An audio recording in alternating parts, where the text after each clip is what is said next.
and crafting solutions.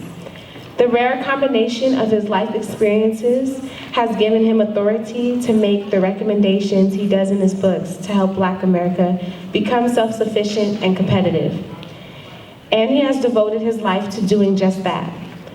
The Powernomics Corporation of America includes this brief bio in a Black History Reader so that readers, current and future, will have a way to validate his authority to make the recommendations he does to help Black America become self-sufficient and competitive.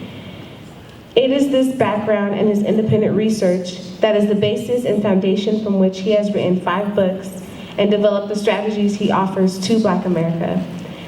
Author of 4 books that have been national bestsellers for more than 20 years, his books are ranked bestsellers by Amazon.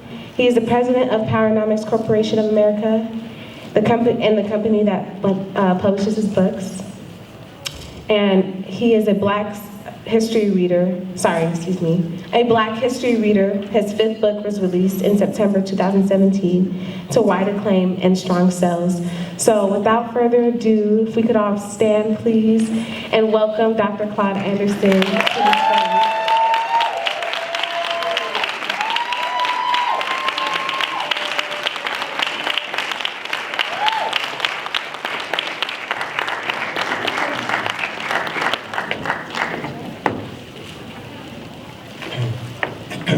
Thank you. Can you all hear me okay? Yes, sir.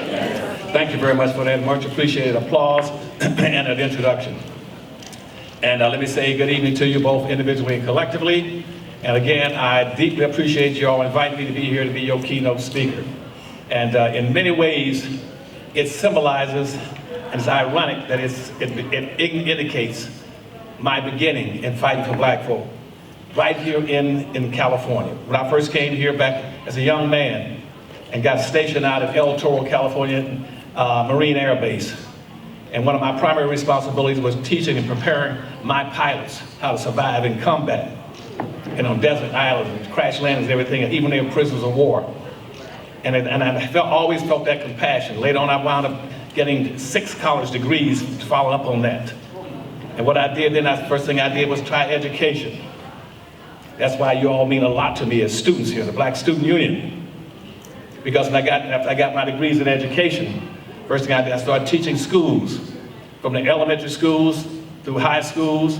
They even gave me a school with 900 of the worst thugs and hoods in the city of Detroit, and told me, say, do something with them. And I functioned in administrative capacity as a principal, assistant principal there. For a number of years, the students all came out so well pretty soon after I got through with them, they didn't want to leave, go back to regular schools anymore. I also taught at all levels in community colleges and different universities. But one of my biggest responsibilities was getting appointed to be the first Black to ever be over the entire state's education system for the state of Florida. At which meant I was over everything from the first grade, the nursery school, to the graduate schools in both the private sector and the public sector. And I thank you for that. As a result of that, I learned something. I learned that a lot of things that my people should be knowing, that our school system and the institution was totally incapable of doing it. They didn't have the expertise, they didn't have the skills, they didn't have the freedom to be able to prepare our people and our young people how to survive and compete in this society. That came from my experience. Later on, when I ran campaigns for presidents, campaign manager for Jimmy Carter, deputy strategist for Bill Clinton in Maryland. I was the only Black that ever was a manager for campaigns for presidents, and then for governors, and then for attorney generals, then for mayors, then for city council members, and also for people going for Congress. No other Blacks have had that experience. I was the first Black to be assistant secretary in Commerce. All that's what you're going to hear tonight. I was the only Black that ever sat as a chairman for economic development for governors. I was the first also the Black to sit over the minority banking programs. And also when I set up Miami Capital, Miami Citywide, I put 57 Black into business in 2 years in the city of Miami. So what I'm going to be saying to you today might hurt your feelings, but I'm going to disappoint a lot of you. I'm going to talk about a lot of things that you don't want to hear. I'm going to talk about everybody that you think can hold sacred. So get prepared. That doesn't mean I hate anybody. It means I'm sick and tired at my age of being sick and tired of being sick and tired of hearing Black folks majoring in the mind. The BSing days are over. They're over. I came here tonight sick. When I got on the plane yesterday in Detroit, Michigan, but in Washington, D.C., I was sick.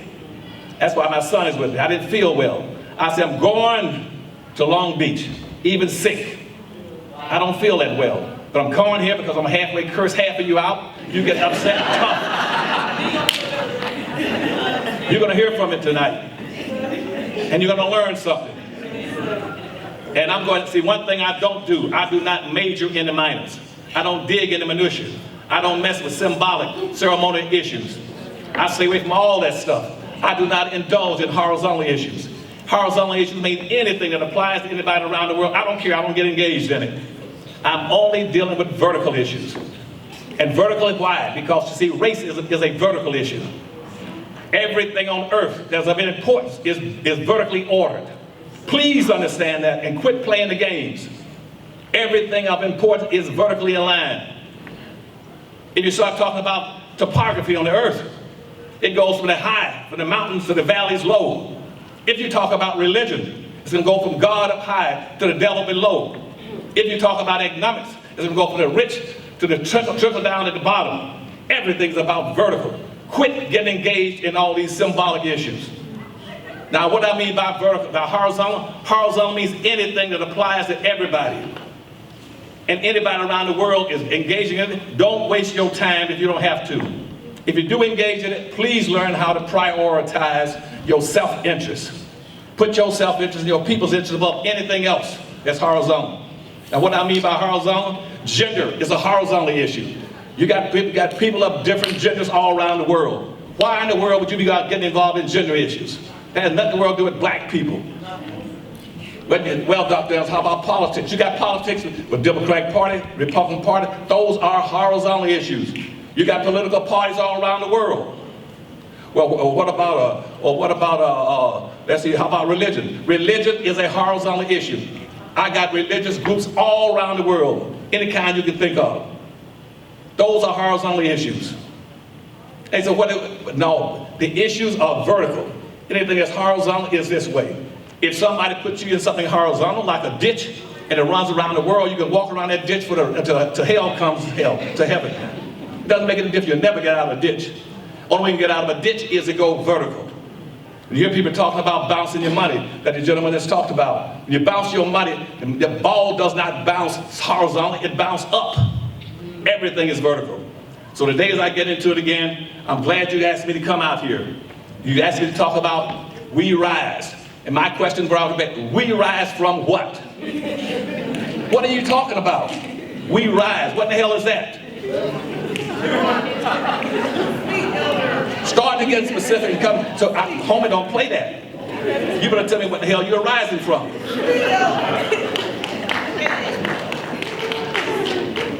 And you see right now, as I said, in most of these institutions that you're going to, they're not prepared, they can't tell you what you're rising from. Because they're under public policy of political correctness. They can't talk about black issues. All they're going to do is give you the fake news about social integration and corrupted civil rights. And so you stay out of those issues, but we're going to get into some stuff pretty soon. Now right now somebody said, well, Dr. Anderson, we got to have a Q&A. No, I don't want the Q&A. When I get through with your readings now, I do not want any Q&A. Because everything I'm going to say to you, I've already said to you in 60 years of best-selling books in this country around the world.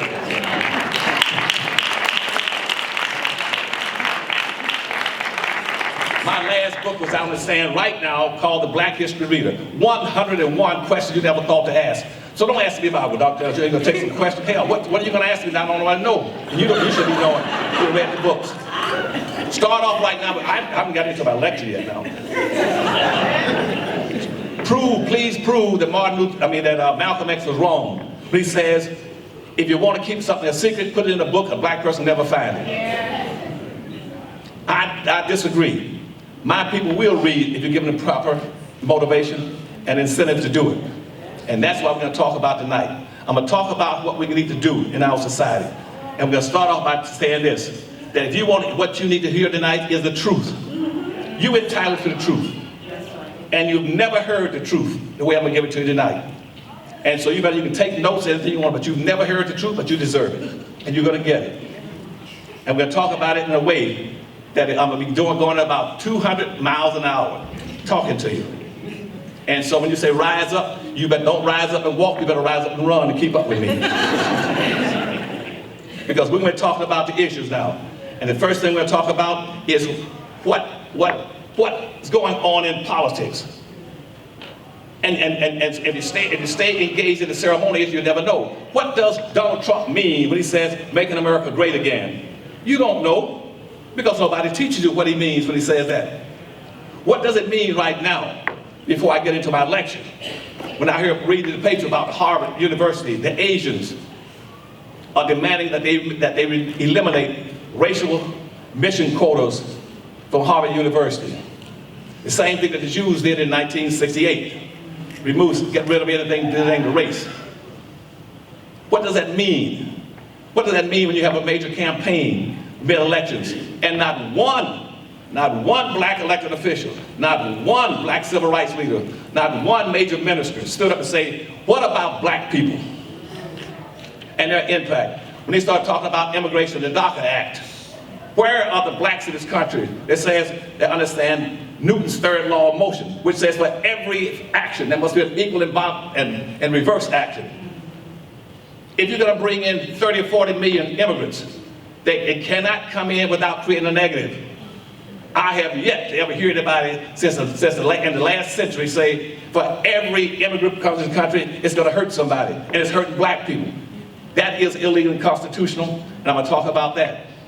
But you don't stand up and fight for it. You don't push back. And the few blacks I've heard in all the years I've traveled around the world, heading up trade missions in the Caribbean, trade missions all through Venezuela, Colombia, Latin America, Caribbean, heading trade missions into Europe, trade missions into Africa. I'm going to get on you about all those. And I agree with the gentleman that you are the original people. But I'm going to ask you one thing that differs from that when I get to that point. And that's going to be about your blackness. Because that has a different definition. I always want you to understand you're the original people. And you're entitled to be respected and appreciated. But there's a way of beating this system. We're going to get to that. So now we're going to talk about race. And once you understand these issues, as we go through them, you'll be in a much stronger position to be able to fight and defend yourself. And you'll be able to empower yourselves economically. The first thing is understand the biggest thing that's got you locked in box. That is a social construct. A social construct that was put in place in this country. It's called the United States Constitution. That's got you locked and boxed. And I've never ever heard a black person in America ever address that issue and understand it. They always went off at the mouth giving you misinformation and false information about the United States Constitution. We're going to go into that. But your first issue, and when I say all this, please remember, what I'm saying to you tonight is not about hate. Don't go out and hate any group that I might give you information about. Don't hate anybody. It's not about hate, it's about loving your own people and doing the best you can for them. Okay? Racism is a team sport, as the gentleman said. But if you don't play as a team, you lose by default. All my life, I've been on a team, fighting for black folk. That's why as I'm sitting out, I'll never come to California the day after. This is my last term here. I'm not coming back anymore. I don't pretend that I'm going to come back anymore. This is it, what I'm giving you tonight. Racism is a team sport. You learn to play as a team in California, or you're going down. Just like the blacks did in Florida when the Cuban refugees came in, when I was with President Carter in the White House, the Mariel refugees. They came in, they took over Florida. They took over, they ran blacks out of Overtown, Liberty City, Coconut Grove, dominated. You're going to get wiped out in this state if you don't know how to play this game and understand these issues we're going to talk about tonight. And no superficial stuff. Now we're playing this game, the first thing you must understand is race. What is race? Everybody misuses race and uses it for false information. They use it to mislead, to misguide, and to confuse black folk. What is race? Let me explain this to you so you'll never be confused again. Race never existed on this earth until about 1450. Never had race on it. There was no such thing as race. And why did it come about? Because you see, Henry Navigator in about 1450, he brought back about 16 blacks off the coast of Africa and gave them to the Pope in the Vatican, Catholic Church, and he used them as servants. And he used them so effectively as servants. from about 1450 up until about 1488. It got to be a good thing. Then all of a sudden, Pope Innocent came out in 1488 and said, hey, we got a good thing going. You don't have to work that much anymore. You can now get unearned benefits by owning certain people. And so what he did, then he said, and it's called a doctrine of unequal exchange. So what he did at that point, they changed the whole concept of race and slavery, because race didn't exist. To be a slave at that point in time, only 3 ways you can be a slave up to that point in time. Don't listen to the Fox channel. The only way you can be a Fox channel, well, everybody's been slaves, like Dr. Anderson. Every group on earth has been enslaving people for thousands of years. That's a lie. Yes, they enslaved people, but not for the reasons I'm going to be telling you about. They enslaved black folk, enslaved people either out of personal indebtedness, or they enslaved you because you were a prisoner of war, or they enslaved you for religious persecution. They never, and they said, well, do you have races? No, you didn't have races, even that time. What you had ethnic groups, you had religious groups, and you had tribes. You did not have races. But when Pope Innocent announced in 1488, say, hey, let's put another factor in here, another thing you can use to get slaves. Rather than waiting for personal indebtedness, prisoner of war, and religion, let's use skin color. And that's why your skin color came into being. It never existed in terms of slaving people. And that stayed at that point. And see, here about 5 years later, here comes Columbus, so-called discovering America. He found this land and went back to Europe and say, hey, this European continent, all the European countries were going down the toilet. France, Germany, Russia, Portugal, Spain, Italy, all of them were going down the toilet. Why? They were suffering from famine, food shortages, criminology, diseases. European society was going down the toilet in the early 1500s. They didn't know what in the world to do. When Columbus came back and said, I found all this free land across the ocean over here, where we go there and start a whole new society. And they said, and we got land there. We only got about 200,000 Indians there, so-called wilderness people. We can go over there and conquer them, and we can take these people, this new slave group, and with us, we gotta have a good thing going. And so they set up then what's called a doctrine of unequal exchange. Let's use them. Let's use them as much as we can. And see, at that time, in the early 1500s, the primary economy was based on mercantilism, which meant, and at that point in time, said, hey, let's change it from mercantilism to capitalism. Now we got these slaves, we're gonna have new land in the United States or in the Americas. And they said, now capitalism has got a very finite definition. Capitalism, in the explanation, is this: owning and controlling the land, the tools, the resources, and the people, and using their labor to get wealth. That's the basis of capitalism. And so they came to America, they started capitalism under the doctrine of unequal exchange. And that which means that black slaves were getting nothing. And they came to America. When they got to America, they're going to say, well, we're going to set up a whole new society here, and we're going to use these people to profit from it. And when they got here, the first thing they did was get set a treaty with the American Indians, called the New York Treaty of 1516. And says that we just can't come here even without 200,000 so-called Indians here. We can't enslave these black folk. They might get smart, hook up with these Indians, and they could run us back to Europe. So the whites then Europeans put an inclusion provision in every treaty, telling the Indians, if you help us keep these blacks enslaved and keep us under control, we will reward you. We will give you land, not land, we'll give you clothes, food, weapons, money, and opportunity to go to school and be civilized. And so the 5 major tribes went for it. The Cherokee, Chickasaw, Seminole Indians, and Creek Indians, they all went for it. And so after that, they started calling those 5 major tribes, with all the rest of the tribes, they started calling them civilized tribes. Because now they're going to go to get an education. They said that you have to help us enslave these black folk. And every Indian then got paid. And don't believe this crap about everybody talking about friends with Indians were your friends. Indians were never your darn friends. Indians kept you under control. Indians got paid. South Carolina was the first one to set up a payment system. Every one of runaway black that left the plantation, he was chased down by Indians. Indians got $25 for every slave they brought back to the master. If they couldn't bring him back alive, they got paid $20 for bringing back his scalp with his ears attached. And you read about a lot of blacks why they didn't run away from the plantation. They didn't run away from the damn plantation because whites had told the Indians to get them, torture those Negroes.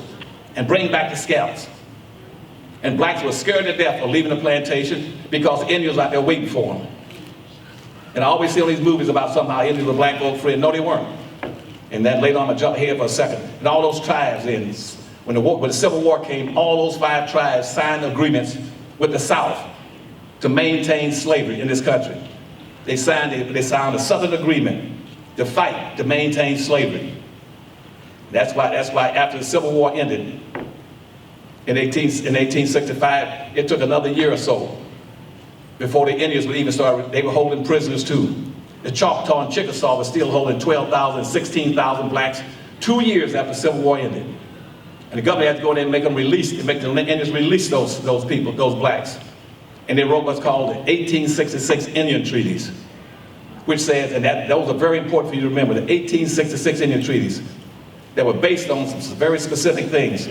They're based on the second Constitution, which I'm going to get to, which means black people should be treated in all manners as well as similar to what? To so-called American Indians. That they have all the rights and privileges of so-called American Indians. And keep in mind that so-called Indians nowadays are not real Indians. 92% of all the people call themselves Indians are whites passing as Indians. They paid $5, they called $5 in history. They went down to the Dawes Commission in 1896 and got their name in up to about 2004 and paid $5 to get their name put on the Dawes roll so they'd be classified as Indians, get free benefits. That's why you hear this thing about Warren, what Senator Warren talking about, she has relatives of Indian, she had Indian blood. None of these whites had Indian blood. It was impossible for them to have Indian blood. What they're doing, they're repeating the fact that they got their names put on by their great-great-great-grandparents, put on the Dawes roll to get free benefits. And those Indian treaties, really, the only valid treaty in the country right now should be the 1866 Indian Treaty, which came into existence strictly for blacks. Because when the Indians sided with the South and fought with the South in the Civil War under a black flag problem, which told the Indians, kill any black, don't take any black prisoners. That's why in any of these camps during the Civil War, you'll never see a black prisoner. They kill them and slaughter them as soon as they caught them. When the United States then initiated 1866 Indian treaties, every other treaty was rendered null and void. Every Indian treaty was rendered null and void. The basis of all treaties for Indians should be based on the 1866 Indian Treaty. But now I've jumped way ahead of myself. Let me go back now. You go back to when they started coming to the United States. When the whites started pouring into the United States, they said, we're going to build a nation here, a new nation. And they said, and we're going to build a nation as a new country, a cradle of democracy, and blah, blah, blah, blah, blah, the wonderful things we're going to do, where everybody can vote, everybody can have equal opportunity. And then the question arose, 1 week before the Philadelphia Convention was signing the Declaration of Independence and the Constitution. The Declaration of Independence was signed a little earlier, in about 1776. But in 1789, they met in Philadelphia to approve and ratify the Constitution. They said, we got a problem here. They said, how in the world are we going to enslave all these black people? How are we going to enslave black folk and at the same time write a Constitution that says all people? So they met for a whole week, pulled the shades, locked the doors, and put guards at the door and said, nobody can come in until we work this out. And finally said, we got to have a scheme because we got a policy of doctrine of unequal exchange. Somebody got to be deprived under the doctrine of unequal exchange. These are official doctrines. And they said, well, what we'll do, they finally said, we got to come out of a way to do this. I tell you what let's do. We write the Constitution, let's use some broad general terms. When we talk about whites and Europeans coming, we'll use these names. We talk about blacks and slaves, we'll use these names. And that's what they put in the Constitution. In all these years, all my 50 years in government and international trade, I never heard of one black lawyer, one black civil rights leader figure that out yet. And the Constitution says this, we the people, they were not talking about black folk. All the people, they weren't talking about black folk. When they said all the citizens, they're not talking about black folk. When it says all human beings got a God-given right for life, liberty, and the pursuit of happiness. See, that's a lie. They wouldn't say happiness. First it was property. They changed it. Because she said, well, they said, no, I don't want it for property, because see, black folk are going to be defined as property. And so Thomas Jefferson had to write the Constitution twice. to change the word property in the Constitution to happiness. And yet our people never figured it out. Somebody thought white folk were sailing across the Atlantic for 2.5 months, get to the United States so they can find happiness.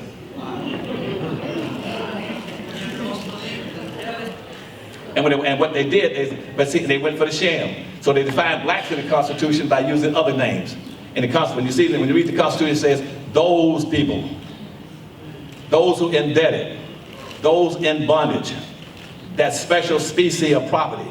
They're talking about you all. But black folk couldn't figure it out. So every time they have a civil rights movement, they talk, we're looking for our rights based on Constitution. But see, the conservatives and rednecks, they're saying just the opposite. They're saying, we want to go back to the original intent of the Constitution. They know what they're talking about. That's what conservatism means. When you hear Donald Trump talking about, I'm going to put all these conservatives on the court, on the Supreme Court. He's already appointed almost 30 conservative justices to the federal courts to lock and box you all. Because they are conservatives. What does conservatism mean? You understand this. Conservative means that, from the root word to conserve, those who got will get, those who ain't got will never get. Conserve means to hold on what you got and make sure nobody else get anything. That's where conservatism comes from. And yet you hear all these people on TV talking about conservatives. Not one black still gonna say, what in the world would a black person be supporting conservatism for? What has he got to conserve? What is he conserving? Food stamps, welfare, public housing, slavery, Jim Crow, segregation. What is he conserving? You got to run back around. I'm a black conservative, which means that here he is. Here he is running with the damn hound dogs, pretending he's a friend to the rabbit. Wow. And he's a black conservative. And yet, every day on any program, they talk about conservatism, and not one black would stand and say, hold on a second. No black in his right mind would be interested in conservatism. Because why? Because we go back to the Constitution and say, what was the primary purpose of the Constitution when they ratified it in 1789? The primary purpose of the Constitution was intentionally to maldistribute nearly 100% of all this nation's land, businesses, resources, privileges, incomes, rights, and all controls of government into the hands of the dominant white society. That was the purpose of slavery. And yet, not one black person I know of in the history of the nation has ever come out and say, I don't give a damn about immigration and civil rights. Tell me, when are you going to correct the maldistribution that came and took effect in 1789 with everything going into white folks' hands? Nobody talks about that. And they let it slide. So in 1790, 1 year later, then the white folks locked and boxed them. They locked and boxed into what the title of my speech tonight is, into a third rail. They passed the first nationalization and immigration law in 1790 after the Constitution, which says this is a white nation.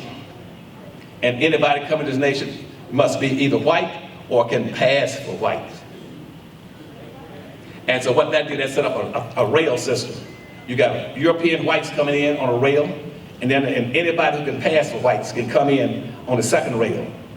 And what does that mean? That means all these groups you all call now as immigrants, they're coming in on the second rail.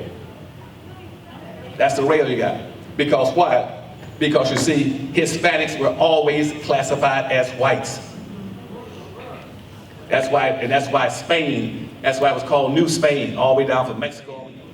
And who were the countries then that was coming over here? Those were the people who joined that race in Europe. Now go back to the race. Because at that point in time, they accept capitalism, everybody wanted to get to America and use black slaves.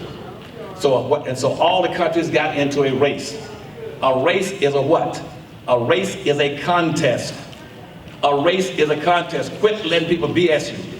A race is a contest where people are what? They're competing for the ownership and control of land, resources, wealth, and power. That's what a race is. So all those European nations tried to get to America so they can get hold of land and resources. They weren't coming here looking for no rights. They weren't coming here looking for no right to vote. They were coming here looking for resources.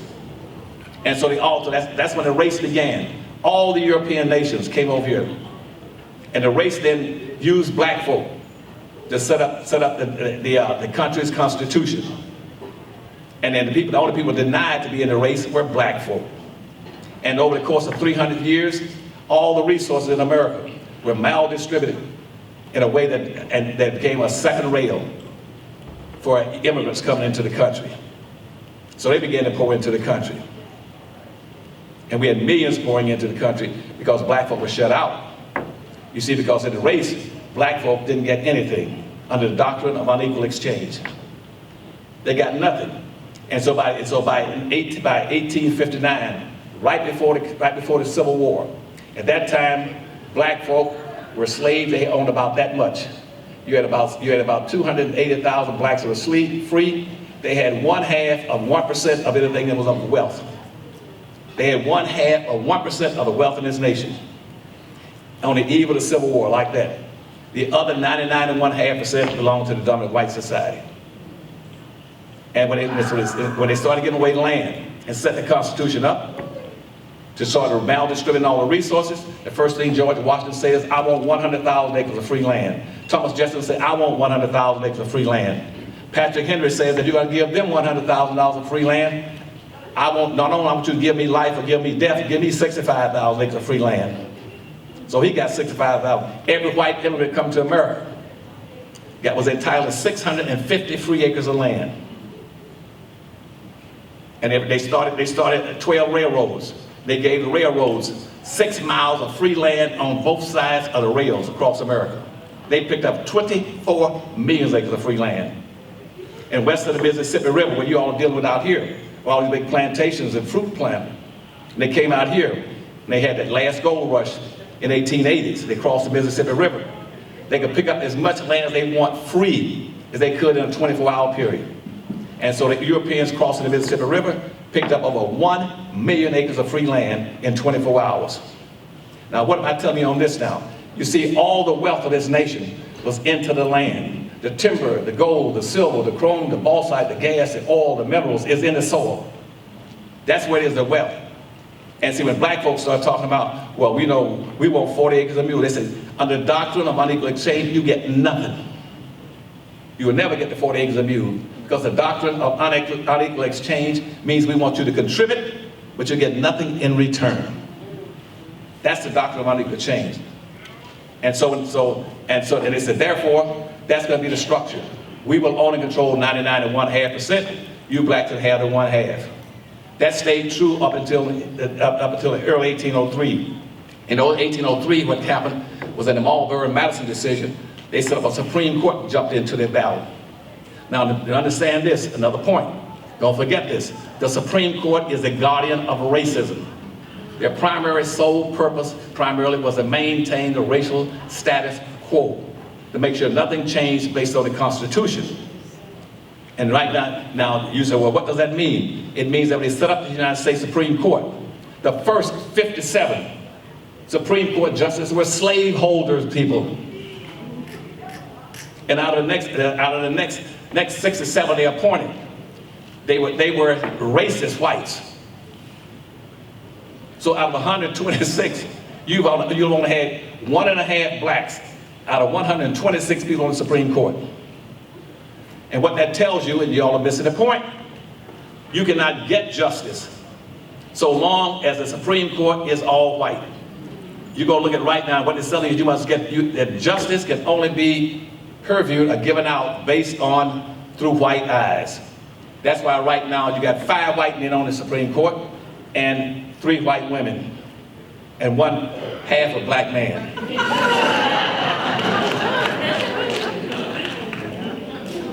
Now, so I want y'all to understand what you're up against now. I'm going through this stuff now. If I scare you, I'm sorry. But that's the way the structure is set. And everybody was saying, they got the courts right now. The Federalist Society is feeding Donald Trump all the negative, worst conservatives in the country to put on the courts to stack so y'all never get into freedom. You're locked in box. Now, before I leave that point and get to the Civil War, understand this, that the southern states that you saw on that map, all those red states, that was a Southern Confederacy. The red states are the same Confederates that have tried to destroy this country twice before. The southern states tried to tear this country up in 1860 with the Civil War. They tried to tear this country up again in the 1960s with the Civil Rights Movement. They're up again. And you can't beat them. You know why? Because the way they got the structure set up based on race. Because see, they set up those state, they set what's called an electoral college, which gave every state so many people they could appoint. And then what happens now, as a result of that, they can have 2 senators per state, regardless of the population. So if I go out to Dakota, they might have 10,000 whites out of Dakota. I got more blacks in a public housing down in Alabama than they got in the whole state of America and Dakotas. But they got 2 senators that'll vote strictly down the line on their own self-interest for the dominant white society. They're not gonna do anything for you blacks. And so what happens now is that 30% of the population, which means those states now, those red states, they control with 70% of the population. They're only 30% in fact, but in power, they got 7% to outrule you. That's what Donald Trump has been appealing to. That's why he's kicking your butt. That's his base. His base is those scholars with the electoral colleges in those redneck states. And they only got 30% of the representation. I mean, they got 70% of the representation on 30% of the people.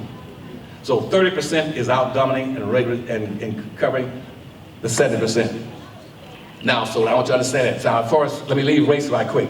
Now, when somebody started talking about race, now what they did to make sure that you all don't understand it, they use that same technique they use in the Constitution on the word race.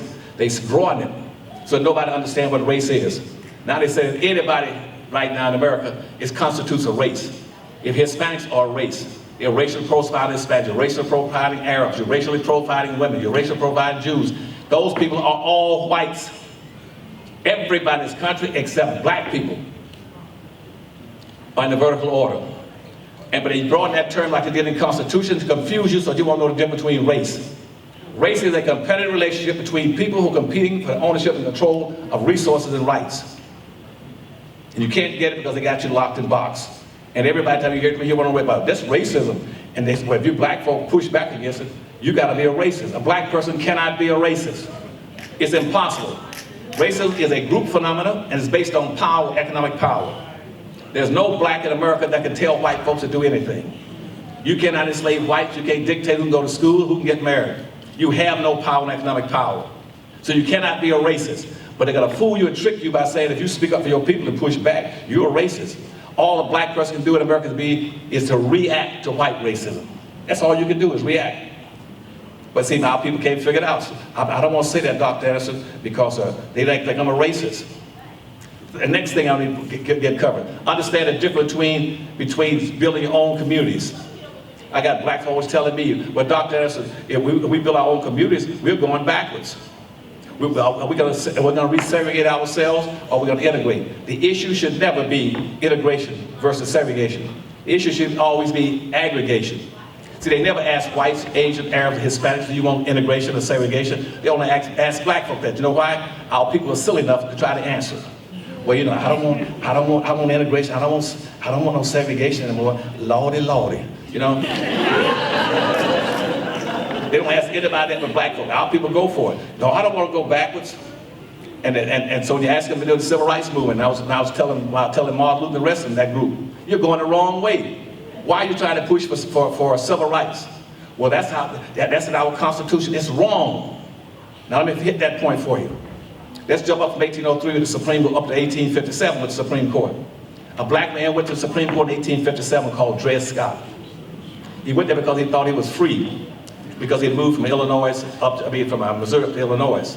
He thought he was free. He went to the Supreme Court to ask for his freedom. Taney's court, Supreme Court's ruled, no black man has any rights that a white man is bound to respect. And that set the tone for the civil rights movement to come in. So when the Civil War started, then we had about a few radical Republicans that says, hey, we got to protect these black folks since they've been on a doctrine of unequal exchange. For all these 360 years, they've been on a doctrine of unequal exchange, which means take everything you can get from them and leave them with nothing. And what the radical Republicans said in the House, it says, as Benjamin, I can't remember all their names now, I get to 2 or 3. Anyway, they sat on the floor and says, that black people in America don't be two things. They're going to be free or they'll be slaves. Minimum to be free, they must have 40 acres and a mule and $100. And guess what? Andrew Johnson came in after the assassination of Lincoln and said, no, don't give them a damn thing. We are under a doctrine of unequal change. They didn't get them nothing because the South is going to need these blacks again to use as a cheap labor in the South. Because we're going to give back all the land that was taken over during the Civil War to the whites in the South. They can get all their plantations back in land. So now they're going to still need some labor. If we can't use slave labor, let's use cheap labor. And so the doctrine of unequal change was used again. The North agreed with the South to take over blacks and re-enslave them. Your Northern liberals went with the Southern conservatives and agreed that you all can be re-enslaved in the South under what they call Jim Crow segregation and peonage laws. The North didn't care because see, there's very little difference between a conservative and a liberal. The liberal will try to make you feel good while your boat is sinking. But they're not going to do anything to save you. That's why this whole movement about political correctness and this women issues, Me Too, that's a liberal philosophy. And so, so in 1860, when the Civil War ended, they passed laws that are very important for you. They passed a new constitution to try to correct that first constitution in 1789. They passed, the first one was called the 13th Amendment. Now, this is critically important for you. The 13th Amendment was applicable only to black people. Because see, everybody in the country for 306 years already had their freedoms. They already had everything. They didn't need the 13th Amendment. The 13th Amendment went strictly for blacks. I cannot find two blacks in America who understand that.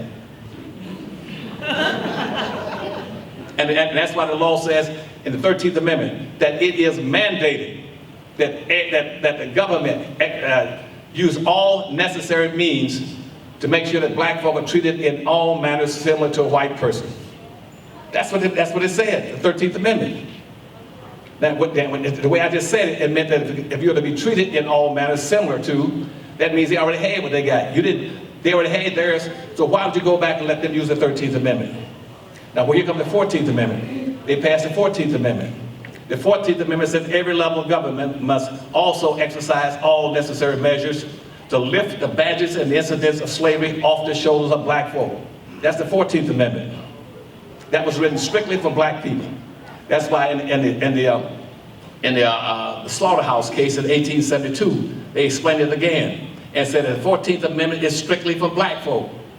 Now here you are right here fighting a damn battle about immigrants coming in here. None of you raise hell about it. That's your amendment. They come here claiming the 14th Amendment, that they got rights to come in as citizens. And it says that all blacks will be citizens. It was written for black people. It wasn't written for immigrants. Immigrants got their rights back in 1790. No blacks raising a cane. None of them say, hold it a minute. You're taking away provisions that are put in place for black folk. And then the black folk also at the same time got the benefits of what they call the first civil rights law. The first civil rights law was trying to correct the Dred Scott decision. It says black people have no rights. And it said that, and it said black, so what the Justice and the Supreme Court said, not Supreme Court, but the Congressman said, is that black folk must be given something that's special. And black folk must have some resources. They must have at least 40 acres, a mule, and $100. That was what it was spelled out for black people. And yet now what happened on that? The Supreme Court jumped into that and said, no, that civil rights law has to be for everybody. Because if we let it be strictly for blacks, blacks can get some benefits. And so what they did, the United States Supreme Court intentionally gutted the 13th Amendment, the 14th Amendment, and the civil rights laws to give the impression that it was for all people. Those laws were written strictly for you to get the benefits you're entitled to. But you were wiped out again by the doctrine of unequal exchange. And when the civil rights movement came later on in the 1960s, what the civil rights people should have been focusing on is going back and correcting the purpose of slavery. Now, but they didn't do it. So what I'm saying to you now is that nothing has happened to black folk in this country by accident. Everything that's happened to you was intentionally. Nothing's happened to you by accident. You have never been any more nor any less what the dominant white society wanted you to be. When you go out in all these programs you're getting introduced to in these institutions, they again use those same codes that were in the Constitution. Those very broad, ambiguous terms. They sneak it on you. You get it, it's like getting a shot. You can't feel it anymore. They give you a sugar pill. Some of those terms now are no longer those people, those indebted, those in bondage. It says minorities, poor people, people of color, diversity. All those schemes are to neutralize you, to make sure you get no benefits. So that any benefits coming down, what they'll tell you is that it has to be encased inside those very broad and biggest terms, and you haven't got enough power to be able to get anything out of it. That's why when Ronald Reagan came in office in 1982, the first thing he did was invite Halterman off his staff into the White House office. Reagan said to Halterman, and I was just leaving the White House then with President Carter. He says, when you start talking about issues about black folk, never say anything in public that's negative about black folk, point one. But what you do, if you're going to put out any kind of a public program, you must use very broad, ambiguous terms. So use very broad, ambiguous terms, and the jigs, G-I-G, the jigs will never know the difference. They'll never know that there's not going to be a damn thing in it for them. And so therefore, you got wiped out by presidentials. That's why not one single president in the history of this nation, there's not one white candidate has ever run for an office. Not one white political party has ever made anything specifically and promised to black folk and delivered. The Republican Party, the radical Republicans, did something in 1866 to 1876 for 10 years called Reconstruction. Then that got wiped out. You have no friends and no allies in politics and social economics. You have no friends and allies. You got to come together and play as a team. That's the bottom line of it, or you're through. And your time is running out. And right now, nobody's going to stand up for you, okay? And quit trying to rely, and don't expect anybody in the black overclass to look out for you. Now, the black overclass is made up of about 6 different elements. It's made up of most of your preachers, your scholars in the universities. It's made up for your civil rights leaders. It's made up for your comedians, your singers and dancers and actors. Those groups are in a safe category. They have been certified as 100% safe. You really want to get ahead, I'm going to tell you one of the best ways to get ahead. All you got to do is go into that safe category that's set up for you. It's called entertainment. If you can entertain whites, you're safe. Now that started on the slave ships, and it carried off into the plantations, where blacks were singing and dancing on the slave ships. So they got to the plantation every Saturday night.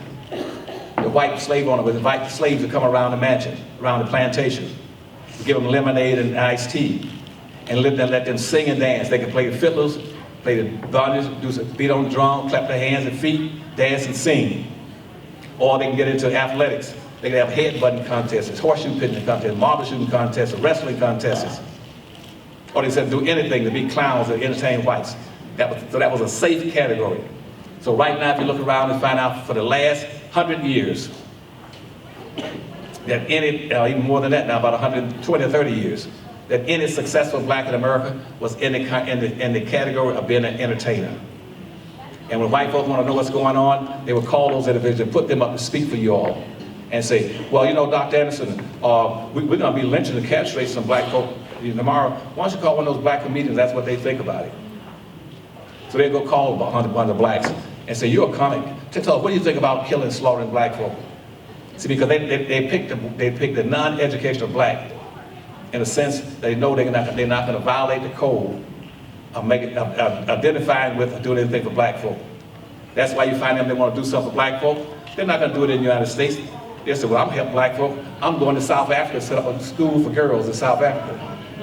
And I would say, why don't you set up a school for blacks in St. Louis and Chicago and Philadelphia? You see, and so now you can. Now let me hit a couple more points, and I'm gonna give it up on you. So what they do now, I had a couple things. They use black folk. They use you to carry water for every other group. Because why? Because the slavery not only stripped you of resources, it also stripped you of one thing that was very precious. It stripped you of your self-identity. It stripped your ability to have social cohesiveness. And by lynching black folk, then they instilled a code of conduct that made you fearful. And you lost your identity, lost your purpose on the earth. Now the same identical thing happened in Korea. Now in Korea, we had over 7,000 prisoners that were captured by the North Koreans and put in POW camps. And they were there for 3 years. We had over 7,000 that were in POW camps in North Korea and in China. But after 3 years, guess what? Out of 7,000 of our prisoners, over 3,000 died in prison. 3,000 died in prison in North Korea and China during the Korean War. But they didn't die for physical reasons. You know what they died from? Mental reasons. Give up idols, momism. They just surrendered, they lost faith. And they forgot what they were in Korea for. And so at night, a lot of them just pull their blankets over their head, sit there and just put their head up and just die for no apparent reason. They lost the will to live. And a lot of our people right now in America, black in America, and that's why I don't want your students to get caught in that. They've lost the will to be black, to fight for their people and stand up. And they would not protect and protect their own people. They suffered. And then in a given day, every morning, the Chinese and Koreans come over the hill. I was in Kimpo Valley, 50 miles north of Korea. They come run over the hill blowing their horns. And they're going to make it, we're going to kill you when we get there. And instead of our soldiers being prepared for that, that's why I want you all to be prepared, to fight, stand up, push back. Not try to hurt somebody, but remember these things I'm teaching and telling you now. And so when I go out, you go out in the morning, and a lot of our soldiers, instead of being ready to prepare to fight, you find a lot of them laying in the ditch on top of their gun, not shooting back, just laying on top of their gun. You go up and say, why don't you get, they're shooting at you, why don't you get up? They say, well, Dr. Adams, you know, if I get up and shoot back, that might make them angry. Now, you have never heard that kind of stupidity in your life. They lost the reality of where they were. And right now, black folk don't understand that initiating slavery against black folk was a declaration of war. Indirectly, you're at war, trying to survive. It's just like our soldiers, they just gave up and just died. And so you go around and ask a lot of these black ministers and black civil rights leaders and black entertainers, why don't you stand up for black folk and fight? Why don't you connect up the resource you got to try to help them build businesses and build institutions and rebuild communities? All they got are neighborhoods now. Why don't you help them? Well, Dr. Anderson, if we did that, I might lose my ability to make money off get my picture on a Cheerio box or something. And so they gave up. So a lot about most of your black entertainers and your black athletes, they've given up on black folk. They've surrendered they surrendered to the effects of white racism. And so in conclusion, what I'm telling you is that all these people coming to America, they're immigrants. Immigrants coming to America, they're coming here looking for what they call the American dream. The American dream, they go to America and get unearned benefits that should have gone to black folk. And I haven't heard one black person stand up and ask, what's the American dream? The American dream was based on two things: getting free Indian land and free black labor. That's the American dream. And coming to America get unearned benefits. And now all the immigrants coming to this country are still coming here to get benefits that you can't get. And yet you got your civil rights leaders down on the border saying, y'all come on, y'all come on. Instead of saying this, and here's what I'm saying to you: black people must be put into a protected class. You must start demanding that black folk be, if you're going to keep bringing in immigrants in this country, you must go to every legislator, get on every TV set, radio, and say, we're going to demand that the third law of motion, that black folk be protected against immigrants coming to this country. The only people that's negatively impacted by immigrants are black folk. That's why right now in America, the country nobody tells you, black folk are not progressing. You're not progressing. You're in the same position you were in 1860. Nobody tells you right now that 38% of all black folk in America are beneath the poverty line. They don't tell you, they keep telling you about the unemployment rate being 3 or 4%. That's a lie.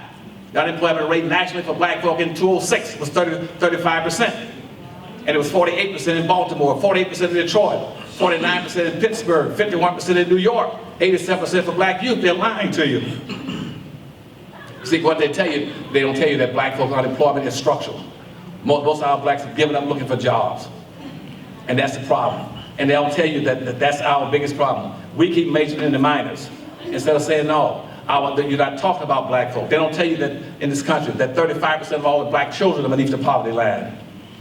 They don't tell you that in terms of wealth, that black folk only own 1/2 or 1% of the wealth in this nation. You cannot compete from Boston to San Diego, only 1/2 or 1%. Don't waste your damn time unless you're gonna start getting some money.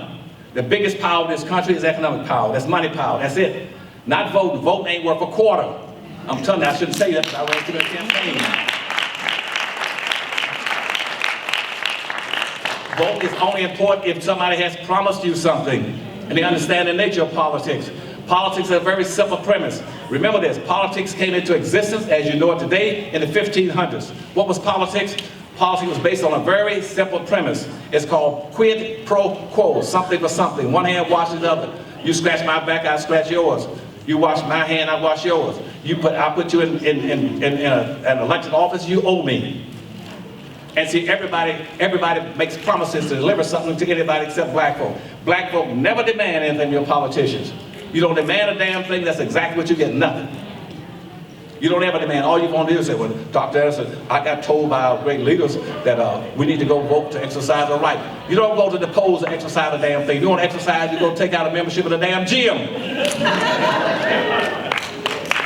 You go to vote to get benefits, to get resources. This is what Dr. Anderson, I disagree because a lot of blacks gave up their lives for the right to vote. No black gave up his life to vote. He might have had his life taken from him, but he didn't give it up.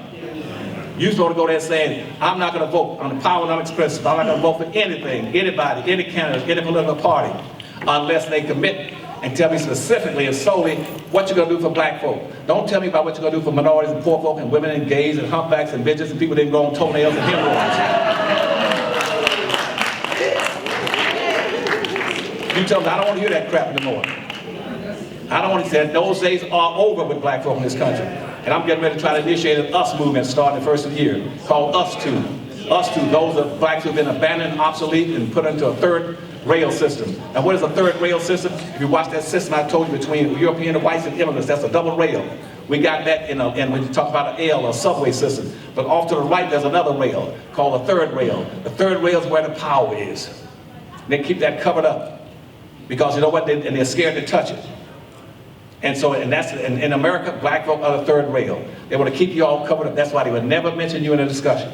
Nobody's going to bring you up and talk about policies. They're going to start talking about you by benefits. They're going to start, if you start talking about affirmative action, you start talking about reparations, you are a power source that's dangerous to them. You are the third rail in America. And nobody wants to touch it. Even the blacks are scared of it. Your third rail, and see, black folk were the engines that drove this economic development in this country. You are special people. You are exceptional people. But you never live up to it. You're scared to be exceptional. Now a lot of you, for instance, I know a lot of you don't want to be called yourself black. I know that, and I know, and my friend, he was absolutely right to call yourself original people. You are the original people, the first people on earth, and I don't disagree with it. But you got to be very careful, because you see, this country owes you. And you got to watch this label. The label that was help you, save you in politics is blackness. Why? Because see, blackness is not only a skin color. Blackness is a sense of commitment. Blackness is an experience. Black is a historical treatment. Blackness are your badge of honor. And more importantly, your blackness is indebtedness that this country has to you. This country does not have a debt to original people. They don't have a debt to any other people coming into this country. They have a debt to you. Okay?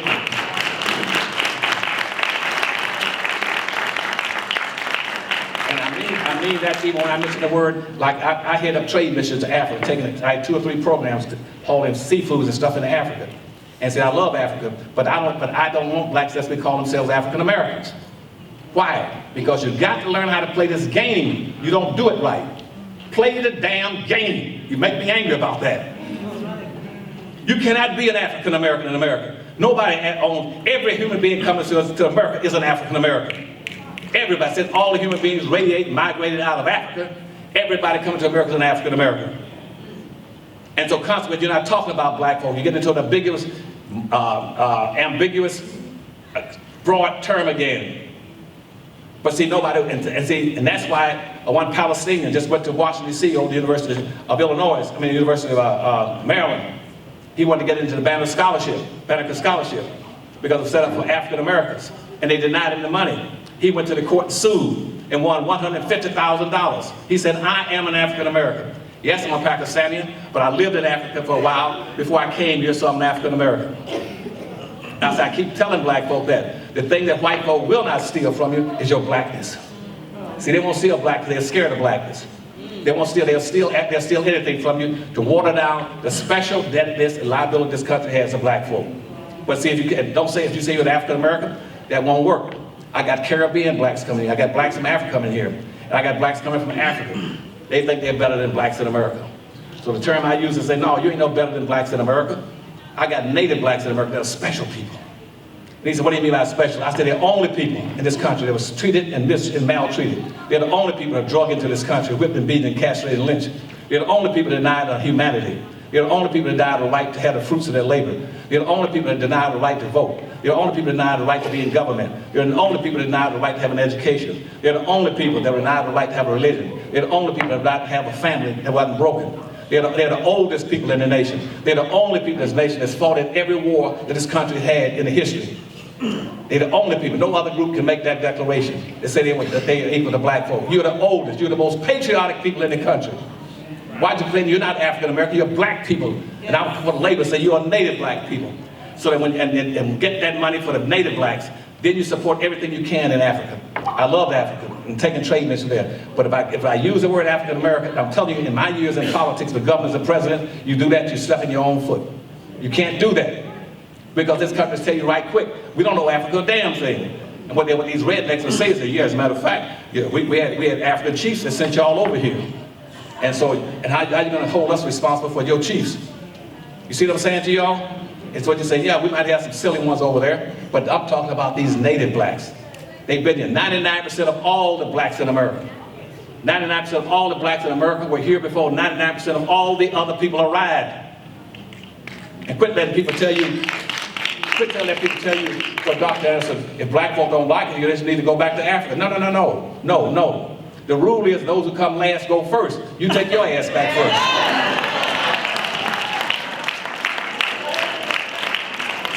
I'm tired and I'm sick and tired of black folk not knowing how to play this game. You play by coming up with your own group self-interest and start playing a game that puts your interest before anybody else's. Quit going down joining marches trying to help everybody else. Nobody's coming here to get along with you. All these groups coming to America are competing with you. That's why all these major cities are going to be gentrified and privatized out of all the resources. In these big cities, Detroit, Philadelphia, all of them are going to the white hands under gentrification and privatization of all the resources. You're going to be left holding the bag. So you got to go back and try to rebuild, get out of immigration and quit just building neighborhoods. A neighborhood is useless. And quit telling people you got a community. You don't have not one single community in America. All you got are neighborhoods. A neighborhood is like a bucket with a hole in it. It has no value. You put water in it and it runs out. A community is where you store your culture, your history, your values, your protection, your businesses, your tax base, your wealth, and your heritage. You store everything in your community. That's why everybody in America got community except us. We have not got one black community in America. I come out right now and I get in the car. I get in America and be chauffeured around. I can find a German, a French town, not this, the West Coast. I can find a Japan town, a Chinatown, a little Korea, Saigon town, little Cambodia, something. Mexican town. I can go across America and find Greek town, Pole town, Hopper town, little Italy's, little Cuba, little Havanas. I can find everything but a damn black town. Now, what is a community? A community, you must have three things in it. You must have a wholly independent economic structure. You must have a code of conduct that teaches you support, buy from you, and protect your own people. And you must have elect politicians that will fight for you first and foremost. You get these water-legged blacks you put in office.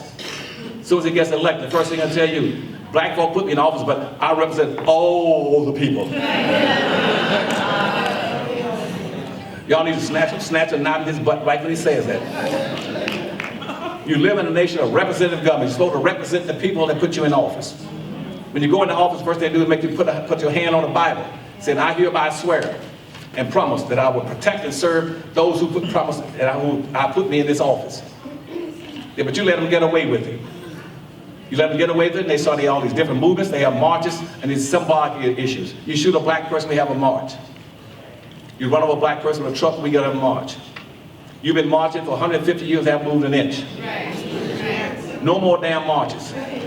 What you do now is get you a caravan, just like these Hispanics. You started going from city to city, demanding rights and resources. And say, we're not going for the okie doke anymore. You're not progressing, you're going down. You're being set up, just like the Jews were in Hitler in 1933 in Germany. And when Hitler took over the Vice Chancellor's office, von Braun, he set up the same thing. Donald Trump is carrying out the same thing that Hitler was carrying out. And what you should be saying is that what's going to happen?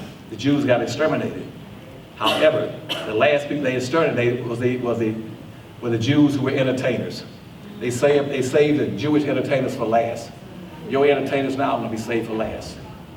Because they save the Jewish entertainers so they, in the concentration camps and the extermination camps, they would let them sing and dance and play music, tell jokes, so and to cover up what?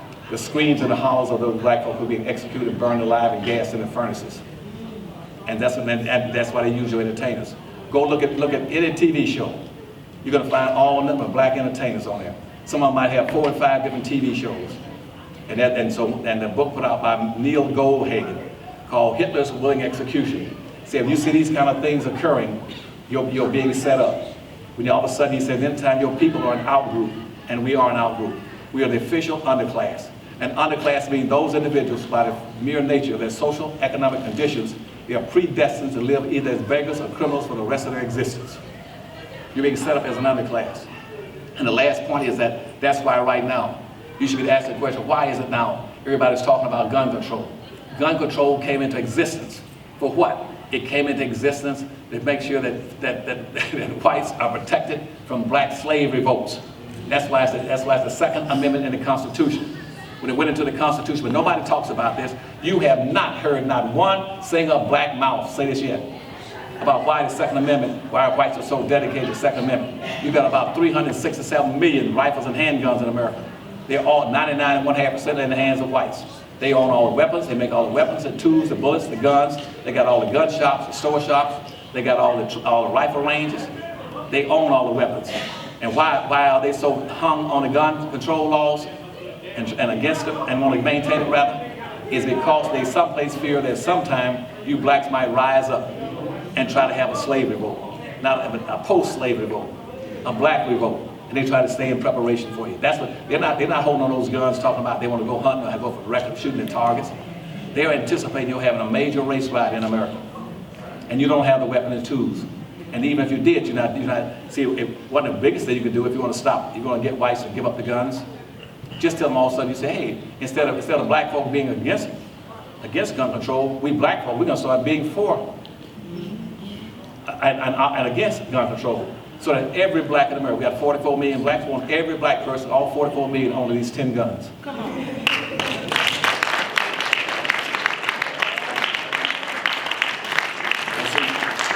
When you do that, you flip the switch. And see, all of a sudden they say, well, good God, we tell those Negroes going to have 44 million, each will have 10 guns? That's Jesus Christ.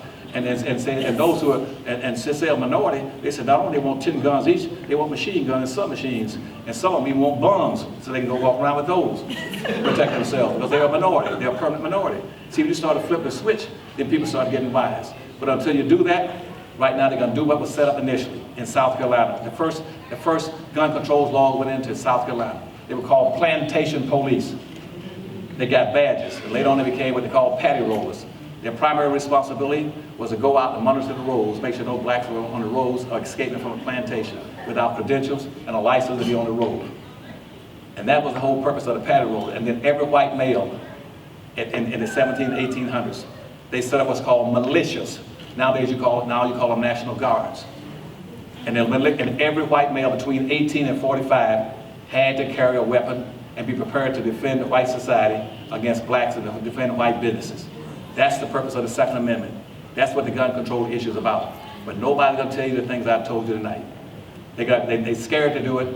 They're scared to do it as I told you about their career. They're scared to shoot back and push back. And the only way you're going to solve these racial problems in America, you got to start pushing back. And remember, as I said, you are special people. And quit letting people think you're a guest. You are not guests. Black folk are not guests in America. You walk on sacred ground, paid for by the blood and sweat and tears of millions of black cotton pickers and janitors, cooks and butlers and waiters. You walk on sacred ground. Nobody can tell you this kind of stuff. And that's what our book's about. You're the most special people in this nation. And I said this to them, now people say, well, Dr. Elson, is that about race? I said, no. See, my granddad was white, so I ain't got no problem with that. He married a black woman, in India, Odessa. So I came from both sides, so I can tell people what the truth is. I don't know what it means to tell y'all. But they're gonna kick your butt unless you know how to play these games. And quit talking about the symptoms. See, every time a black come out with a program, well, doctor, we gotta do something about food stamps, welfare, public housing. We gotta do something about more public housing. We gotta do something about more jobs. Quit trying to get people to give you jobs. Build your damn businesses to produce your own damn jobs.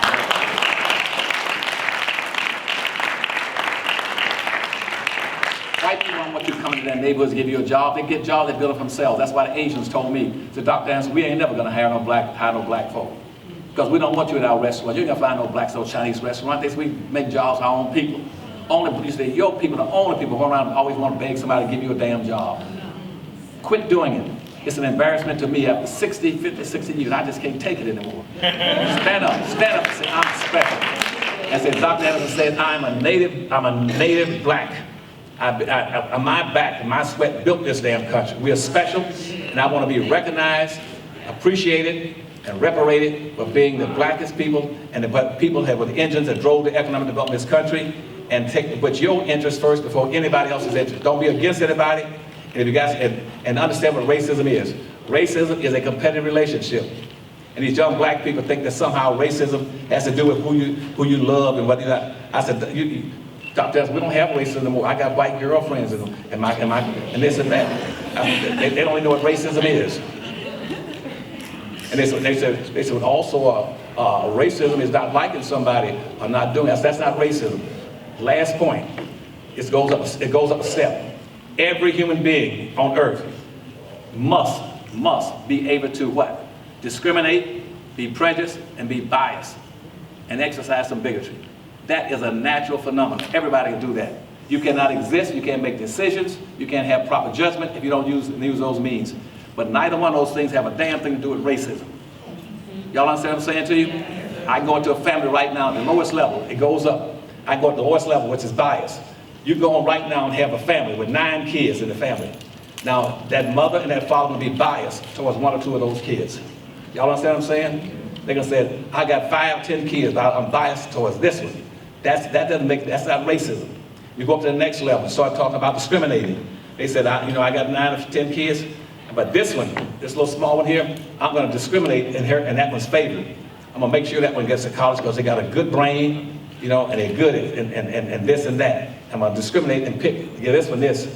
And then the last step up, you're gonna say, and I'm prejudiced against all my kids. That's not racism. Racism is a competitive relationship based on owning, controlling resources, wealth, and power, and using it to subordinate, exclude, and exploit another weaker group that you've already practiced a doctrine of unequal exchange on for over 460 years. And I love all of you, and I quit.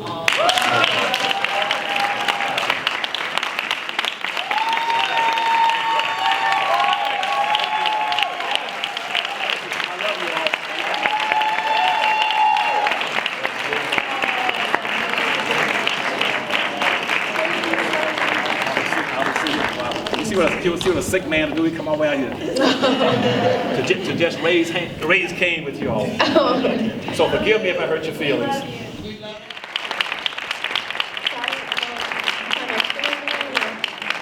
One last thing, please, one last point. Now, Dr. Rosie Milgram has my last book, which is rated a 5-star now, the best book in America, selling around the world. It's called A Black History Reader. 101 questions that you never thought to ask. You got to answer most of the questions you want to know about all these issues in history and stuff. Now, there's an old rule that says that a black man always carries a knife. Okay? I'm telling y'all right now, I carry my knife. And anybody I see out in the hallway in a few minutes that doesn't have one of those Black History Reader books, I'm going to cut you. I think he's serious. I'm serious. Thank you again, Dr. Anderson, and thank you all again for coming to the 39th Annual Black Consciousness Conference. We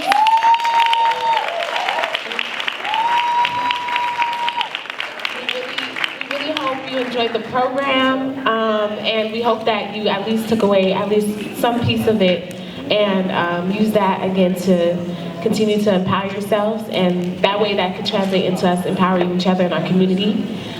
Before you all do go, we do have dinner that's in the back of this room. So we're gonna have you all file out this way, come up this hallway, and then you'll come in through the doors on the other side. And we're serving Jamaican food. If you came to our dinner last night,